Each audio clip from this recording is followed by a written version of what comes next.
Talkin Texans podcast, which is available wherever you get your podcasts and also on ESPN 97.5's YouTube channel. I am Paul Gallant. You might know me from the very creatively named Paul Gallant Show, which you can hear 10 to noon on ESPN 97.5 and 92.5. And joining me right now is a man from the Four Letter Network himself. He covers your beloved Houston Texans for ESPN, the one, the only, DJ Bien-Aime. This is our first time doing anything together ever. This could be an absolute catastrophe, but DJ, welcome aboard. I'm very excited to do this. I'm glad to be on. I highly doubt it'll be a catastrophe because you're hilarious. So thank you. I work really well with people that are funny. Now, if you were dull and boring, then we might have some trouble. But you have a good sense of humor. And I'm a Dolphins fan, and you're a Patriots fan, so we'll be able to get along halfway. So I fully expect for this to go extremely well. Happy to be here. Let's get it rocking and rolling. Well, speaking of rocking and rolling, as Mark Vandermeer says, we are less than 4 days away from the NFL draft. The Texans have pick number 2. They have pick number 12, DJ. I want this thing to just get started. It has been, oh boy, a very frustrating last couple of months, starting with, of course, the Texans winning their last game of the year against the Indianapolis Colts, taking themselves out of the driver's seat with the ability to pick Bryce Young or whoever they wanted with that first overall pick. Instead, they're picking second. They're picking again at 12. And it's been really quiet, even up to when we're recording right now, which is about 1 o'clock on Monday, right before the draft, DJ. I'm really curious as to what's going to happen. The most recent, I guess, information we have comes out of Las Vegas, where Will Levis is now the de facto favorite to be taken second overall. But that's really it. I don't know what's going on. You're the reporter here. What sense do you get as to what the Texans are going to end up doing? I think this could go all the way down to the wire. I think there's a chance that they could pass on the quarterback and go, defensive end, whether it's the kid out of North Carolina State, Tyrese Wilson, or just go get Will Anderson, the defender out of Alabama. Right. Or they could just go ahead and take a quarterback. It seems like CJStroud won't be the quarterback, sadly. It seems like if they do get a quarterback, it'll probably be Will Levis coming out, as we saw with the Vegas odds. Vegas doesn't lie too often, especially this close to the draft, so it seems like they were to go quarterback, it would be him. But I think for me, personally, as long as they get a quarterback in the top, with that number 2 pick or leave the draft with one of those 2 first-round picks with a quarterback that you could see be in the future, I'm good with that.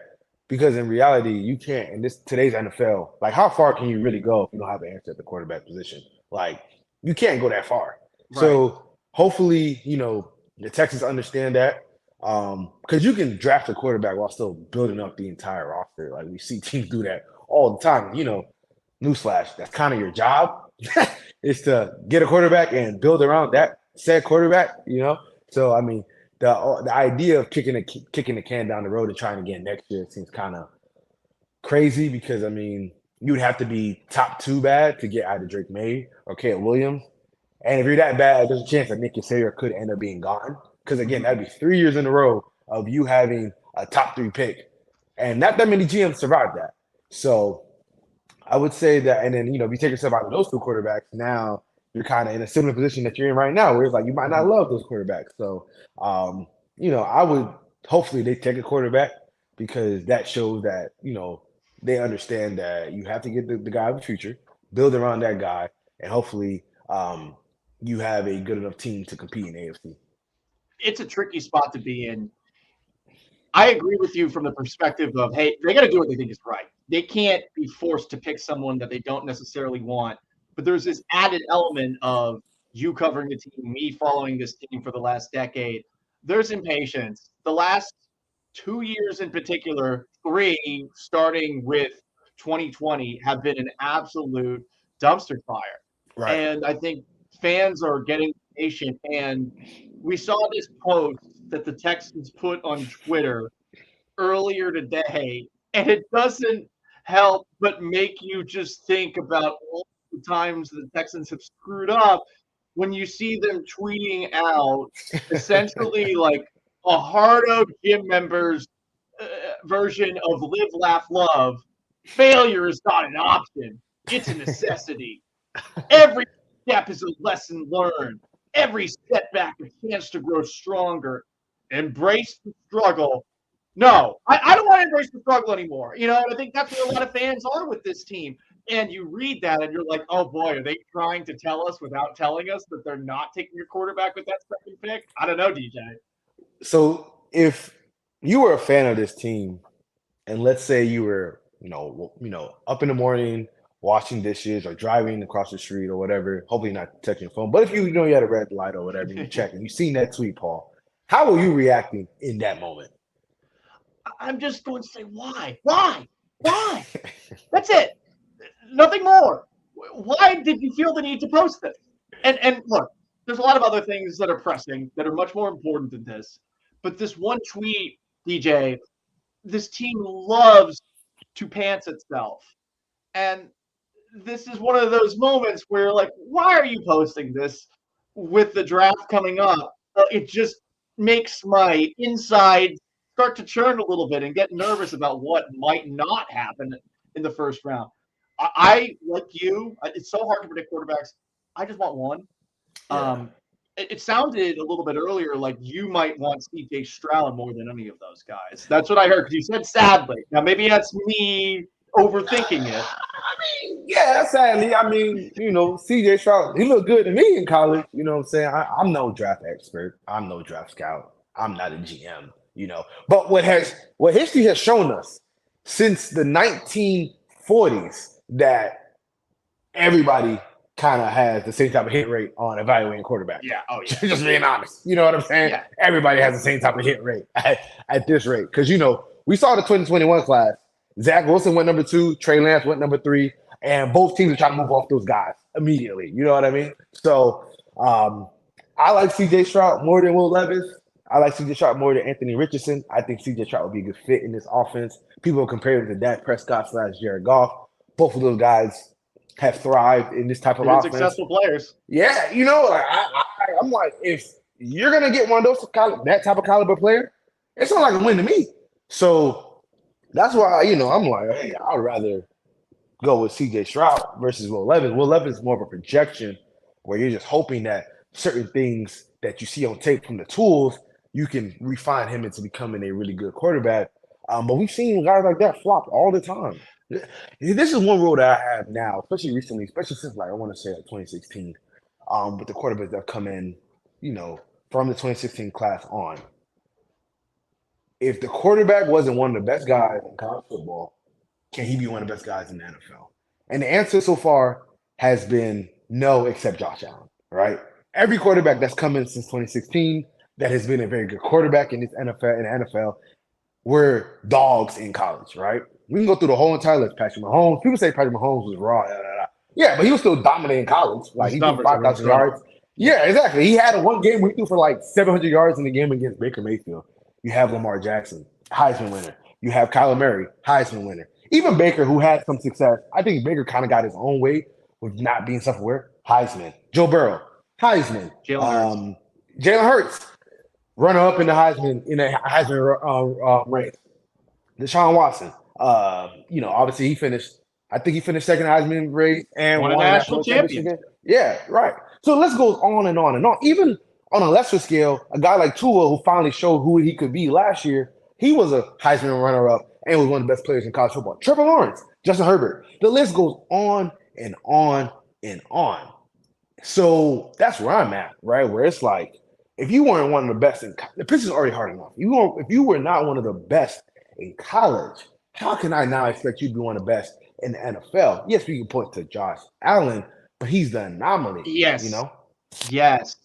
I'm glad you brought that up because that has been very frustrating because I think most people that watch the draft, DJ, think the same way that we do, where, hey, like, it's going to be hard for me to get excited about a guy that plays at, for example, Josh Allen, Wyoming, or say Mitchell Trubisky a couple of years ago. No one thought that guy was the best quarterback in the draft, it seemed like, except for the Bears. I want to see a guy that's been there and done that. And Allen had all those skills that you want in a quarterback. And maybe over time you can get that guy. But the reality is, you're not going to get that. You're not even going to get the ability to be patient to let that player develop. I think one of the things that is forgotten about the Bills is that ever since Brandon Beane took over and with Sean McDermott, that's been a really stable organization. So Right. it helps for a guy like Josh Allen to maybe get a little bit more time to develop. And he was a slow developer. I mean, it was the last 2 years where he really changed a lot of people's minds. I was a skeptic for a while. I was a skeptic watching him in Wyoming. I remember him playing against Oregon. He was awful. It was Right. just a terrible game. You have to be a stable organization to allow somebody that maybe is that, Raw. I hate to say raw, but raw. Right. You want to find a really, I think, good home for a quarterback like that. And at this point in time, the Texans are not. So I can understand a pushback about against a guy like a Will Levis or an Anthony Richardson. Both of whom have the project label attached to them, where Young and CJStroud do not have that at this moment in time. So how would you react if they were to pass on a quarterback altogether in the first round? I would be disappointed Yeah. because I would look at this year as being the same as last year. Right. And Right. I don't know, DJ, if you think it would be Davis Mills that would be the guy that's under center next year, or if they're going to hand it over to Case Keenum. But you're going to have a hard time selling a fan base on that. But it does seem like in the last couple of years, whether it's because of Hannah McNair or somebody else, that ownership is a lot more self-aware. And I feel like they would be angry too, DJ, if they weren't to take a quarterback in the first round. Yeah, I mean, you went to some games last year. You saw what it looked like halfway through the season. Like, I remember one time I posted a picture that kind of went viral. I think it might have been right before they were playing the Washington Commanders. It was about 10 minutes before the game. Half of the stadium is empty. And at the end of the day, for owners, this is a business. They have to figure out how to put butts in the seat. And I understand D'Amico Ryans is coming back. There's a little bit more buzz, things of that nature. But D'Amico Ryans is a coach, right? Like, coaches put players in positions to succeed, but people come to see the players play. Period, point blank. That's people come to be entertained. They want to see their team win. And the people that have more influence on that over everybody else are the players. And if you don't have an answer at that quarterback position, it's going to be hard by week 5, 6, 7, 8 to really get fans to still be bought in. Especially in this year, especially because if they pass on a quarterback, CJStroud will probably a quarterback will go to a spot in the division. Whether Colts Titans. Right. So there's a chance that you could end up facing the guys that you passed up on and have to deal with that potential blowback from the fan base of like, well, you see how he's doing with that team, with our division rivals. Why didn't you go and get him, right? So that's kind of where I'm at. And another thing that's kind of like, we talk about this Kyle Shanahan tree and this West Coast offense that they run that's elevates quarterbacks. So why not just draft a guy and I don't know, do your job, coach them up like that? That's the label, right? Coach, right? I am Bobby Slowick. You are an offensive coordinator. You design offenses. So why not get a quarterback, build the offense around that quarterback, and do your job? Yeah. Seems pretty simple to me. You know what I'm saying? Just do your job. Especially I can understand if it was last year's class where those quarterbacks weren't really like, and number one, first round type quarterbacks. Right, like Kenny Pickett's the first round pick. Yeah, and he went in the 20s. So I understand not getting one of those guys. But this guy, there's obviously 4 guys that are worthy of being top 10 selections from a talent perspective. So, that's quite where I'm at. But yeah, like to answer the question I asked you, I also would be disappointed, right? Like, all right, you're not gonna get a quarterback. We kind of know what this year is. You're not really competing to even be a playoff contender for the most part. Because we saw what Davis Mills was last year. We kind of know what the book is on him. Case Keenum's 35. He started 2 games since 2019. I mean, EJ Perry. I mean, hey, shout out to Brown. You went to Brown. Hey, I went to Columbia, so we had that in common. Both Ivy League grads, I guess, and maybe whatever. But we kind of know what the season will be. Especially with the fact that the offense, while it has gotten better at the tight end spot, in the guard spot, they'll be able to run the ball a little bit better. But it's not like the receiver room is dramatically better. Like, Right. even though Texas fans dislike Brandon Cooks, but he still, if he was on this roster, would still be a notch above the rest of the crowd. You know what I mean? Yeah. So now you're going to go into the season potentially without a bona fide, well, without a franchise caliber type quarterback, and might not even have a top tier wide receiver. I mean, I don't know, man. It'd be kind of hard to win enough games to be competitive in 2023. The tricky thing with them, because I'm with you, and I think people would be most excited if the combination with the first and the the second pick and the 12th pick, if it's a wide receiver at 12 and a quarterback at 2, people are going to Right. be very excited about that. Right. Those are the flashy positions. But they're such a bad team at this point in time that I'm of the mindset that I want somebody that's big, hulking, and I wouldn't hate the idea of certain defensive linemen in there. And Jalen Carter, so many red flags now. I just can't see the Texans picking him. But with the Will Anderson out of Alabama, with the Tyree Wilson out of Texas Tech, which is weird to think of a Texas Tech defender as being awesome. Right. We'll see. Those are the other options at 2. It could make sense to get those guys because there is so little talent on this roster. So I wouldn't jump down their throats. I would just tell them that people are going to be upset if you don't end up with a quarterback with either of those 2 picks. And I think they're justified in being upset, even if they haven't put in the work to study the film of those quarterbacks and stuff. Nah, man, I completely agree. I mean, I wouldn't rip them for passing on a quarterback. If you don't love a guy, you don't love a guy, and you get, a Will Anderson or a Tyrese Wilson, or maybe they shot the word, go Jalen Carter. Probably, I'll be both highly doubt that, but just for the sake of discussion, Yeah.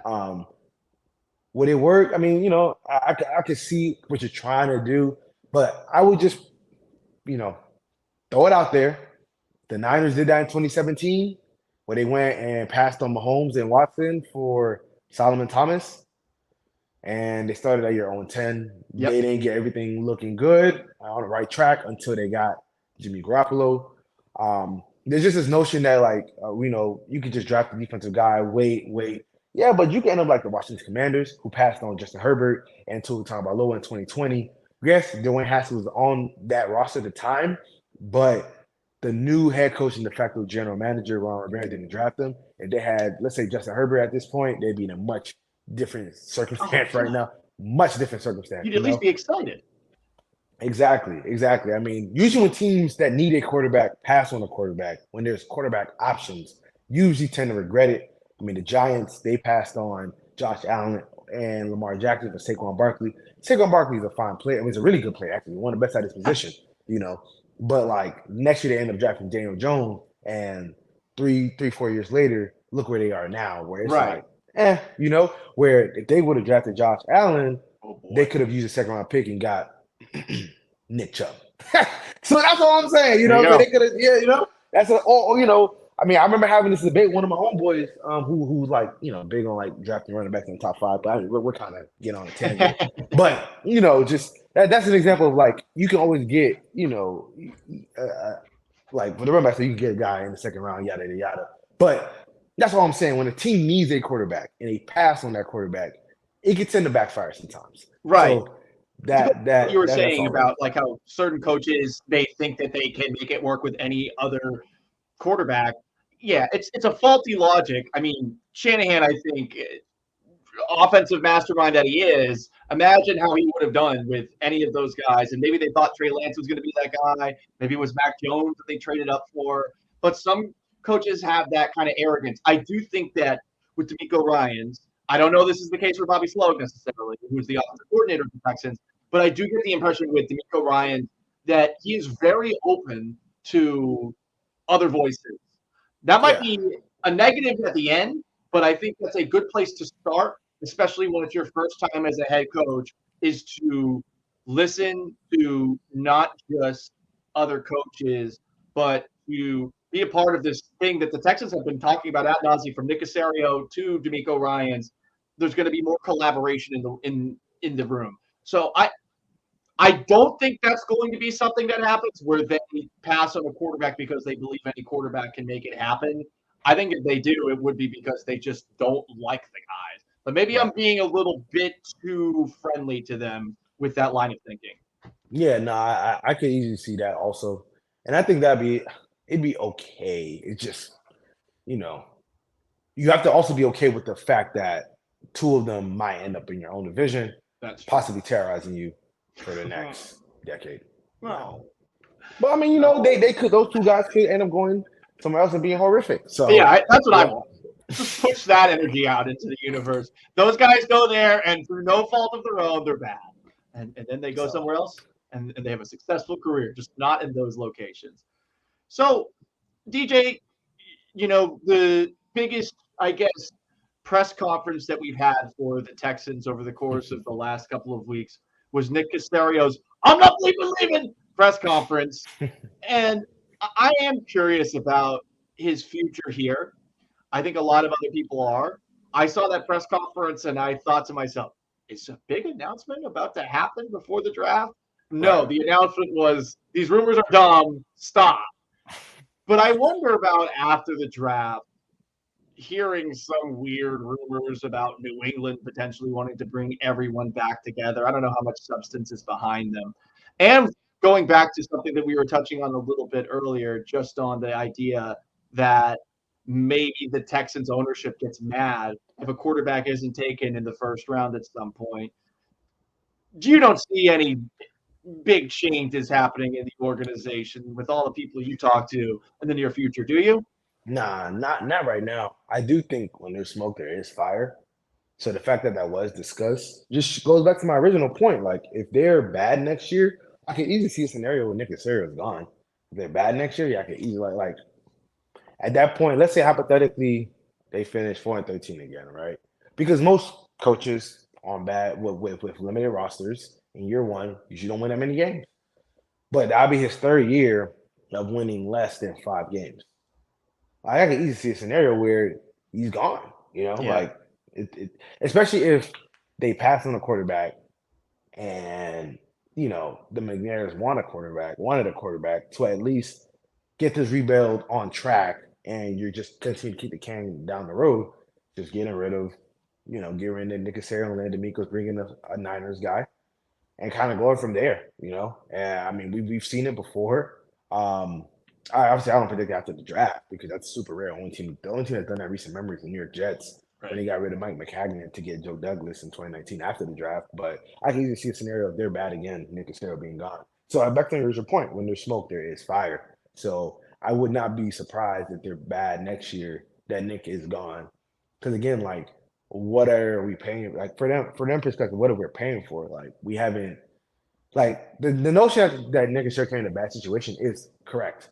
But the notion that since he came into a bad situation, it has to take forever to get out of the hole is not correct. Like, we've seen teams be in holes and be bad for a long time and turn it around. It's the NFL. Like, it's built for you to turn it around quickly, even if you don't have draft picks for that first year. But it's not impossible. It's not a unreasonable thought to think by year three we should have more than 4 or 5 wins. Oh, totally. Yeah. Totally. And more players on the roster that are recognizable to the average person. Because that's the Right. sad thing is, I mean, it's there were some good picks in last year's draft class, and Damian Pierce and Jalen Petrie and Christian Harris seem to be making some headway towards the end of the year. But if you take a look at the other guys that have been brought in, and maybe through no fault of his own in that first draft class, like Davis Mills is the one guy that you recognize from Nick Casario's first draft class. And of course, too, with us being about a year from last year's first round, the Texans' 2 first-round picks this past season, whether it's too early to say or whatever, Derek Stingley was not the season I think we were all hoping for, especially relative to Sauce Gardner in New York, which makes things a little bit more, I guess, difficult to palate, to stomach. Yeah. And in the case of Kenyon Green, I'm no offensive line expert. I know that there were moments early on in the year where people were raving about him. I also know as the season went along, it got poor to the point where he was off the field. Right. So that I think maybe highlights the sense of urgency for somebody like Caserio. He's got to find somebody that's going to be able to make an immediate impact. You didn't get in the degree that you wanted it from your first round picks last year. Yeah. Yeah, I think I personally think Derek Stingley will be pretty good this year in this new scheme. I think some of his issues were more like when I haven't played much in a year, and the scheme doesn't really fit my talents. Now, Kenyon Green, I think with him is more. I don't want to use the word having to grow up, but just understanding that you are in the NFL and you have to take care of your body. And I think that with Kenyon Green, sometimes like him not having enough strength to handle some of the D tackles that were at just time, just bull rushing him and basically sacking him and David Smith at the same time. So I think just him having to build up that strength, and just because one thing I've noticed from like covering the NFL for 2 years now is that the old linemen that are good are usually chiseled, and the ones that are not are usually not chiseled. And it's pretty that I know it's kind of crazy to simplify it to that point, but like to be at a baseline average NFL lineman, you have to at least be physically fit. If you're not, it's gonna be really hard because you're blocking some of the best athletes on the field. So yeah, so you're right. Like last year's first rounders, as of right now, haven't lived up to the hype yet. They both have talent though. Like I think they both flashed a lot of talent. So yeah, like everything you're saying is kind of pointed, like it's on point that We're not writing them off. yeah, we're not writing them off. They just have to Saying kind of was take it a that next great year step. one? Yeah, right. So they got to take that next step. It's all it's this is the truth. They have to take that next step. And when you have 2 first round picks, you got to kind of hit on these picks coming up because we've seen that if you hit on those early picks, it can kind of change the trajectory of your team. We saw that with the Jets last year, and we saw that with the Seahawks, where they hit on their early round picks and they were in the playoffs, and the Jets were almost in the playoffs if they had a quarterback that could play below average. They literally could have gone through the year with Mike White under center the whole way, I think. And it might have been the playoffs. They just not Zach Wilson for like 2 more games. They might have won. Whatever. I'm cool with it. It was nice to see the Jets miss the playoffs. Sorry, Jets fans out there. To go back to the first round picks you're talking about, it's interesting what you mentioned with Kenyon Green. Going back to 2014 when the Texans had the first overall pick and they took Jadeveon Clowney, they also took Xavier Su'a-Filo, a guy out of UCLA, with their first pick of the second round. And for whatever reason, UCLA has this weird process where you graduate later, and because you graduate later, Su'a-Filo could not come to camp until later. And it always felt like he was behind. And on top of that, the Texans kept on moving him from position to position to position. But I know from last year in training camp that Kenyon Green was dealing with some sort of injury. I forget what the specifics were, and it felt like because he was off. One more time. I think it might have been concussion, but Lovie Smith was doing his best to hide it. Yeah. It felt like it was concussion, but it also felt like there was something going on in the lower body. I could be misremembering it. All I know is there was a lot of time where he wasn't out there, and that valuable time might have perhaps put him at a disadvantage coming into the year.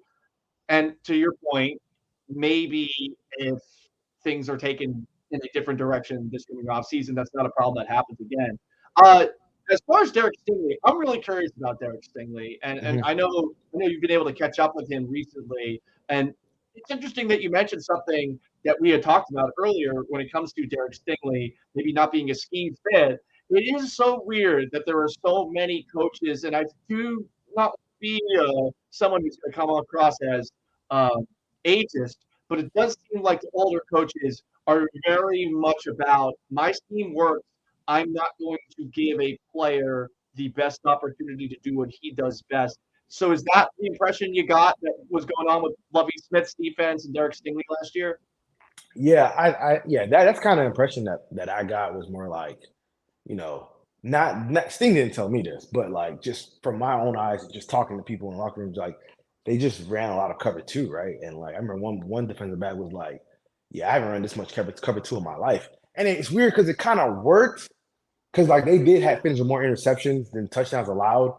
I don't know how much of that is because like teams can just run the ball down their throat all day, but they did accomplish that feat. The only team that accomplished that. It's just that with that scheme, it can force turnovers. It just doesn't allow cornerbacks to make a lot of plays on the football. Because we saw like the majority of the people with interception were like linebackers, safeties. Because I think Derek had one, and I think Steven Nelson had one interception. And I can't remember if Desmond King had one. I know Right? Javier Thomas didn't have one. So that you see what I'm going at? Like Yeah. the majority of people that are going to make a lot of plays on the football are usually not going to be the quarterbacks. So I think now going forward in this defense, D'Amico Ryans, since he played on the Sala, played on Sala, coached on the Sala, so they kind of run the exact same system. I've had Sala tell me that before, that they run the exact same system. Okay.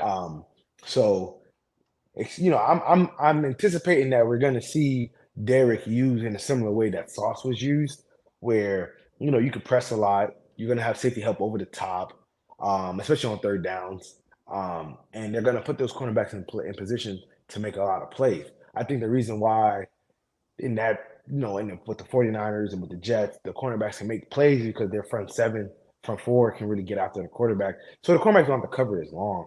Yeah. So I can easily see a situation where Derek Stingley's a Pro Bowl cornerback, and then like by the end of the year, we're like, oh well, it was kind of a wash 3 versus 4, right? Yeah, Sauce was elite as a rookie, but Derek Stingley's just as good as a player. I think what kind of makes it like, did he really, did the Texans really miss? It's kind of similar to what like the Dolphins with Tua versus Herbert, where it's like, Tua's first year versus Herbert's first year was like, whoa, did they make a mistake? Yeah. So so I think that's what also compounds it. It's like, dang, you guys could have had Sauce Gardner, but you guys got Derek Stingley, but Sauce right now looks far better. But I also contend if Sauce was in this defense and Derek was in New York, we would be having a very similar conversation where it's like, dang, the Texans missed out on Derek Stingley and got Sauce, where Sauce looked just fine as a rookie, but because of how he's being utilized, looked just okay. I hope that's the case. I know New York's got a lot of supporting talent for Sauce on that defense, and it's the reason He that they does. were still the threatening team last year, despite having some of the worst quarterback we've seen in Ever a seen. very long time. Okay, we're going to wrap this thing up on Talkin Texans. I think, DJ, the best way to do it, seeing as the draft is going to take place on Thursday night, with that number 2 overall pick, putting you on the spot, what do you think is going to happen? Will they take a specific player? Are they going to trade out of that spot? What do you see happening? That's a good one. I think they take a player. And I think even though a lot of reports say no quarterback, I just can't envision them going into 2023 with Davis Mills, Case Keenum, and EJ Perry as their quarterbacks. Like I just can't see that. Like I just can't imagine them literally going into the season doing that, because it kind of you're kind of punting on the season, man. You're kind of punting on 2023. That is the exact right mindset to have. Take a quarterback. I don't care. Take any quarterback. Like don't reach. Like don't take Clayton Tune second overall or something like that. Well, go Cougs. But hey, just give me anybody. That's all I want. I think they are going to take a quarterback with that second pick. I'm going to speak it into existence. Fingers crossed. That's a lot of fingers crossed. Yeah. Hopefully that happens. Anyway, thank you very much for tuning in to today's premiere episode of the Talkin Texans, very creatively named podcast. We are available wherever you get your podcast.